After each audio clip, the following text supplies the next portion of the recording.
Aujourd'hui, on va corriger la suite de l'épreuve du concours de l'EYAMA de 2016. Et donc là, on a l'exercice 4. Je pense que c'était le dernier exercice qu'il fallait faire. Mais avant de continuer, j'aimerais demander aux personnes qui composaient le concours, comme c'était du 18 au 20, j'espère que vous avez bien composé surtout.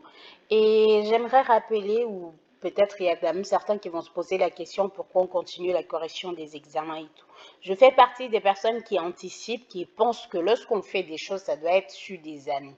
Donc lorsque je fais les épreuves de ce concours, je sais que ça peut aider des personnes qui ont envie de faire le concours dans 2, dans 3, voire même plusieurs années. Donc je vais continuer la correction des épreuves normalement.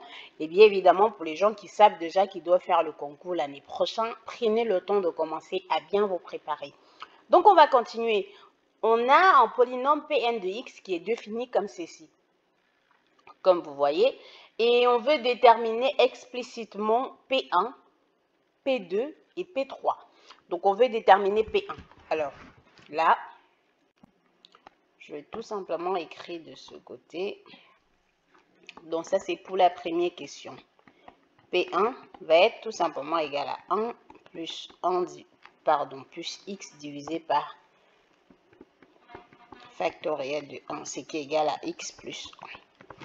Donc voilà, on a P1. Donc on va rappeler que c'est P1 de x. Maintenant, P2 de x, on va aller jusqu'à 2. Après, on va développer. Je ne suis pas sûre qu'il y a nécessité que je développe tout ça. Donc, plus x divisé par factoriel de 1, plus x facteur de x plus 1 divisé par factoriel de 2.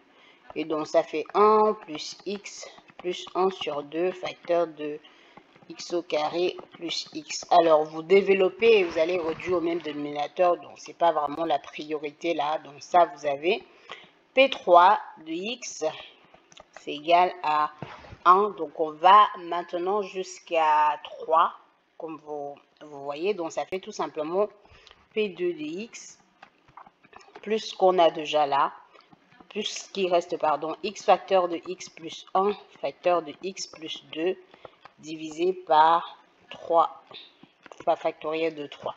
Ça aussi, c'est pareil, donc vous pouvez développer par vous-même sans problème. Ça fait 2 P2 de x plus 1 divisé par 6, facteur de x fois x plus 1, facteur de x plus 2. Donc voilà, c'est tout ce qui concerne P1, P2 et P3. Comme j'ai dit, vous pouvez développer sans problème. Maintenant, la deuxième question, on veut montrer que Pn est un polynôme de degré n. Donc ça, c'est 2. Montrons que degré, on veut montrer que degré de Pn est égal à n. C'est ça la deuxième question. Pour faire cela, je vais poser en G.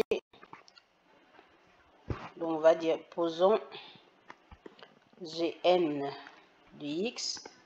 Donc je pose Gn de x qui est égal au dernier élément qu'on a tout simplement là dans Pn. Donc ça fait tout simplement x. Alors je vais reprendre avec petit x parce qu'écrit grand x c'est vraiment très lourd. Donc là,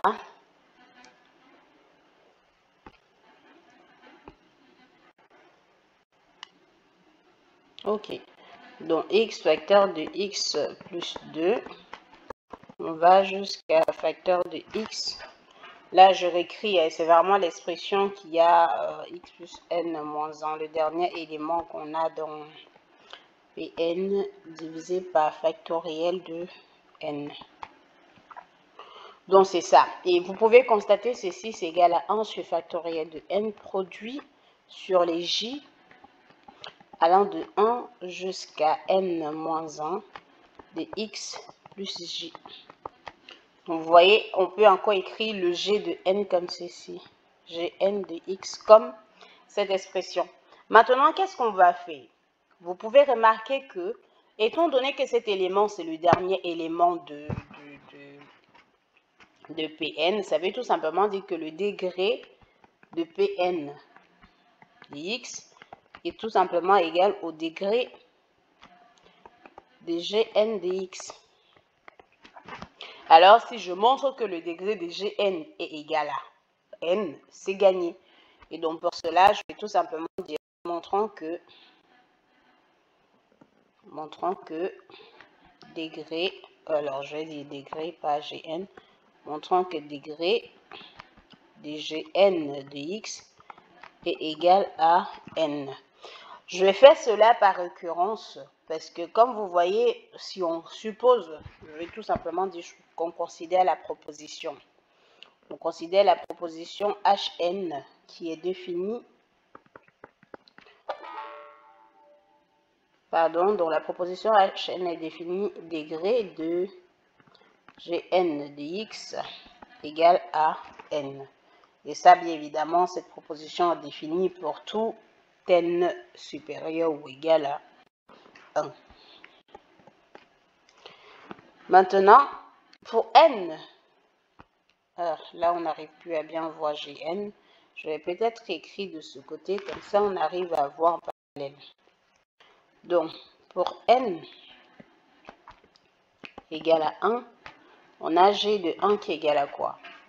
Vous pouvez voir, degré de G de 1. Alors, je peux directement écrire degré de G de 1, hein, parce qu'après, pas besoin et tout le reste. Donc, on a bien degré de G de 1, de x, qui est égal à 1.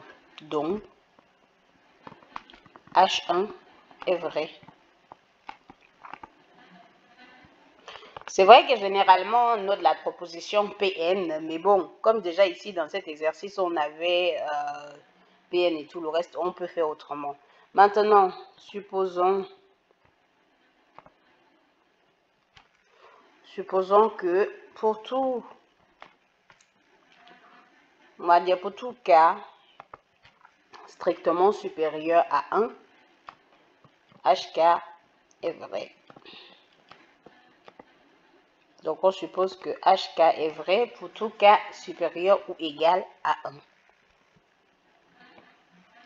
Qu'est-ce qu'on va faire maintenant pour la suite? Si c'est vrai, ça veut dire que degré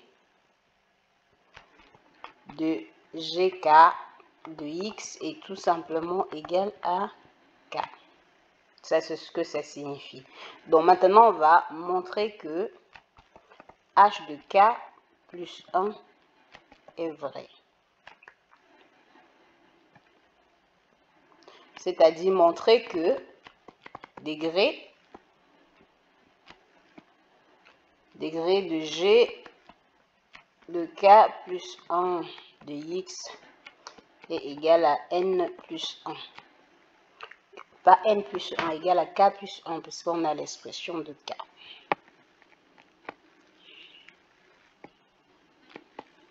Donc, on va montrer que le degré, c'est égal à K plus 1.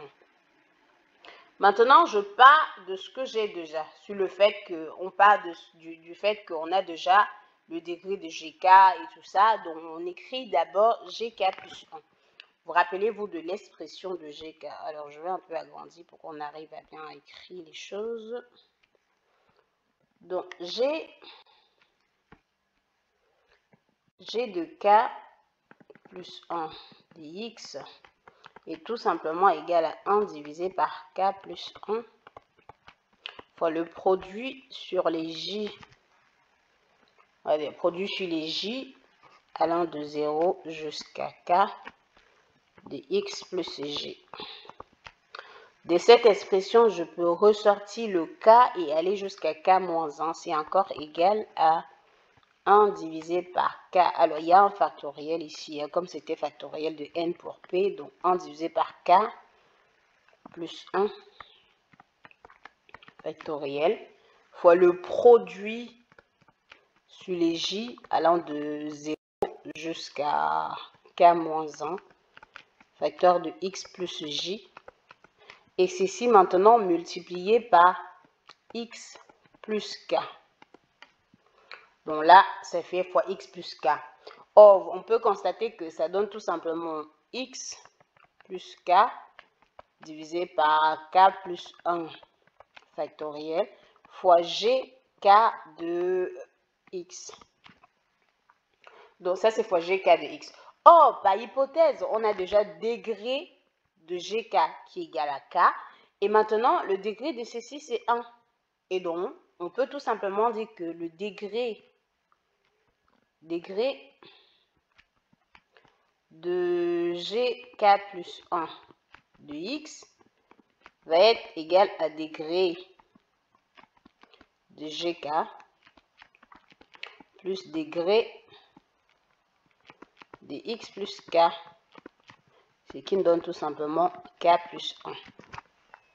Donc là, comme on a k plus 1, ça veut dire qu'on a tout simplement hk plus 1 qui est vrai. hk plus 1 est vrai. Ce qui entraîne donc que hk l'est aussi.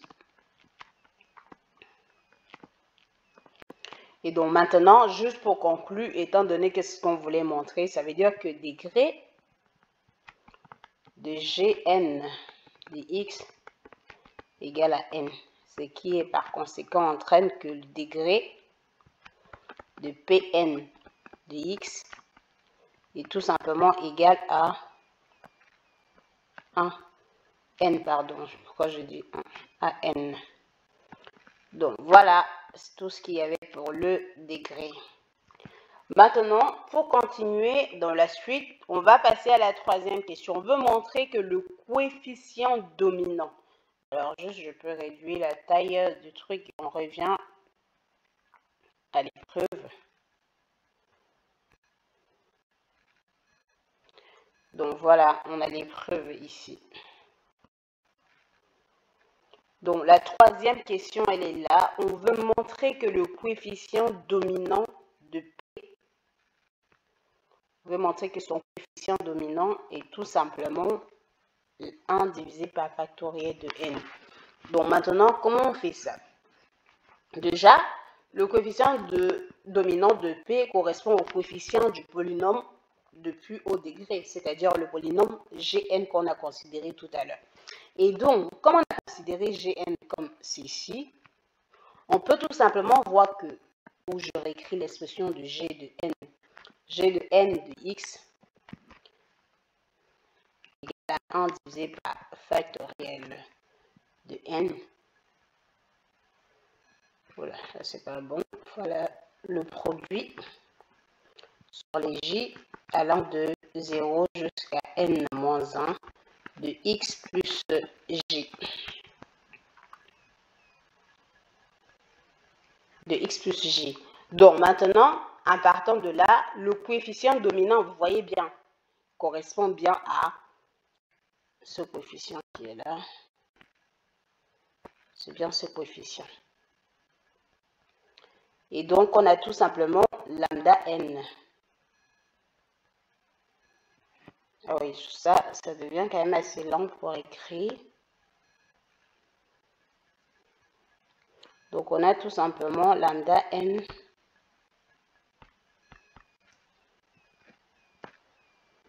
qui est égal à 1 divisé par factoriel de n.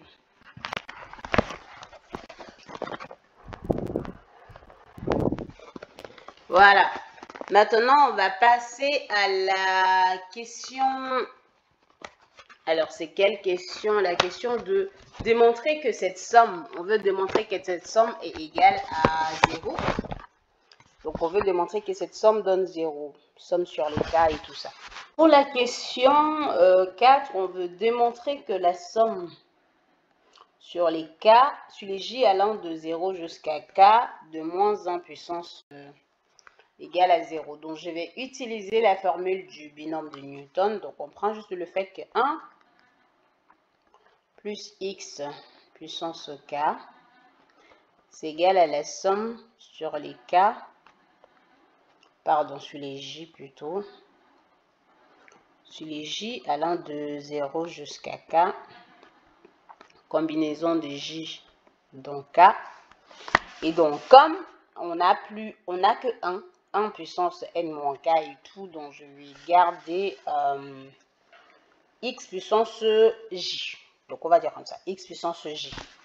Donc, en principe, ça fait ça. Ça fait x puissance j et 1 puissance k moins j. Bon, on peut exclure ça. Donc, ça fait juste ceci. Parce que l'autre, ça tout simplement. Donc, on a somme sur les j allant de 0 jusqu'à k. Combinaison de j dans k, x puissance j. Maintenant, si je calcule pour x égale à moins 1, donc en prenant x égale à moins 1, vous voyez là, ça va me donner 0. Donc j'aurai 0 égale à la somme sur les j allant de 0 jusqu'à k, combinaison de j dans k de moins 1 puissance j. Et donc ça donne bien le fait que la somme sur les j allant de 0 jusqu'à k de moins 1 puissance j fois combinaison de j dans k égale à 0. Et c'est ça qu'on voulait démontrer à la 4e question. Maintenant, on déduit pour tout entier k qui se situe entre 1 et n que p de n, pn de moins k égale à, donc on veut dire pour tout k appartenant à 1n, on veut montrer que Pn de moins k est égal à 0. Donc voilà, c'est ça qu'on veut démontrer. Maintenant, comment est-ce qu'on fait? Si on reprend le pk, du moins l'expression de pk qu'on a depuis le départ, c'est-à-dire on repasse sur cette expression, on calcule pour moins 1. P de moins 1. P de moins k, autant pour moi. Donc, pour P de moins k, ce qu'il faut remarquer, on avance un P de moins k, ça veut dire qu'on remplace x par k. P de moins k, c'est égal à 1 moins k divisé par 1 plus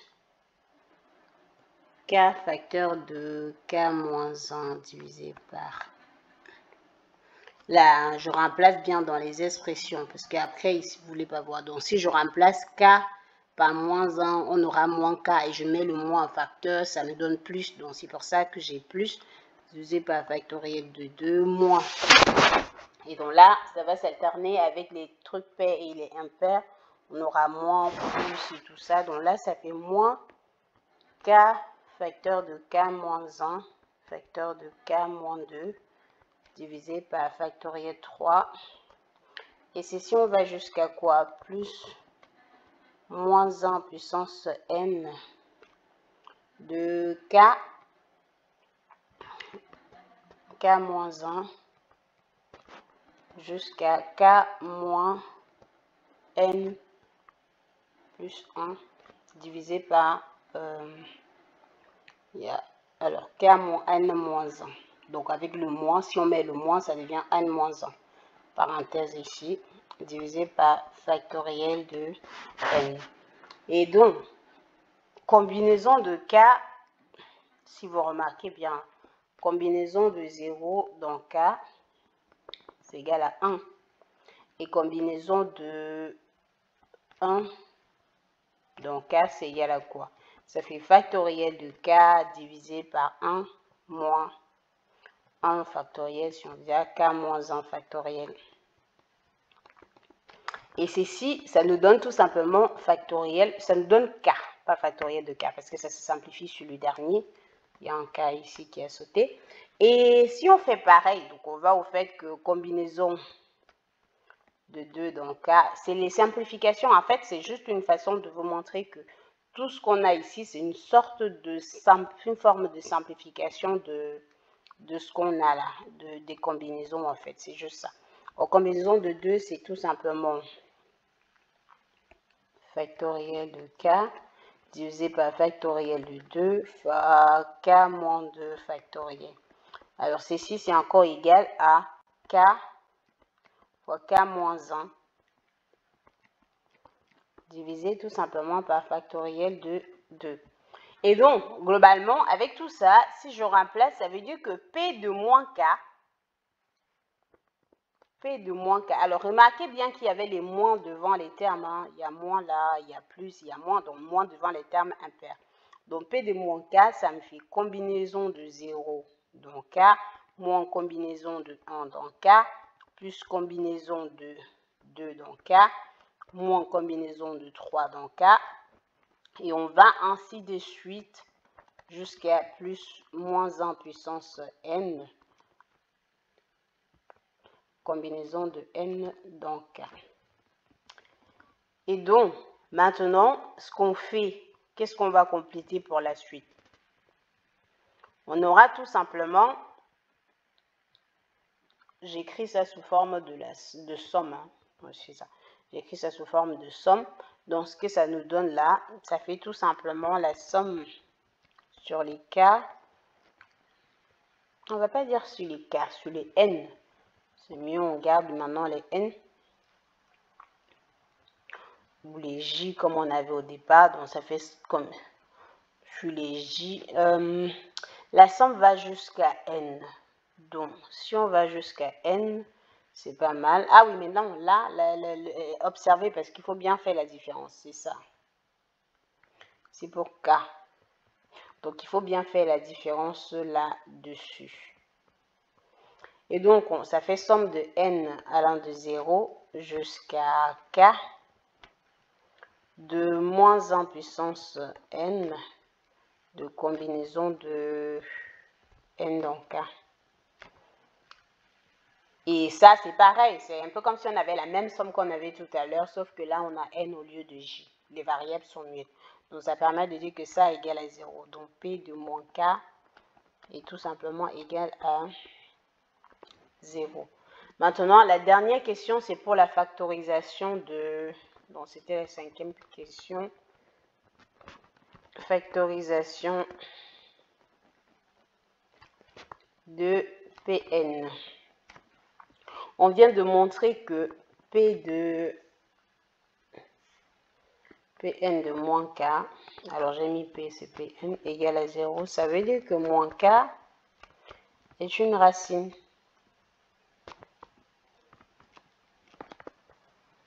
Vous savez que moins K est une racine. Maintenant, on connaissait déjà le coefficient dominant qui était 1 divisé par factoriel de n. Et alors, on peut tout simplement dire que Pn de x égale à 1 divisé par factoriel de n produit sur les k allant de 1 jusqu'à n de x plus k. Parce que comme c'est de racine k, ça fait x plus k. Donc voilà, c'est tout ce qu'il fallait faire dans cet exercice. On se retrouve très bientôt pour une nouvelle vidéo.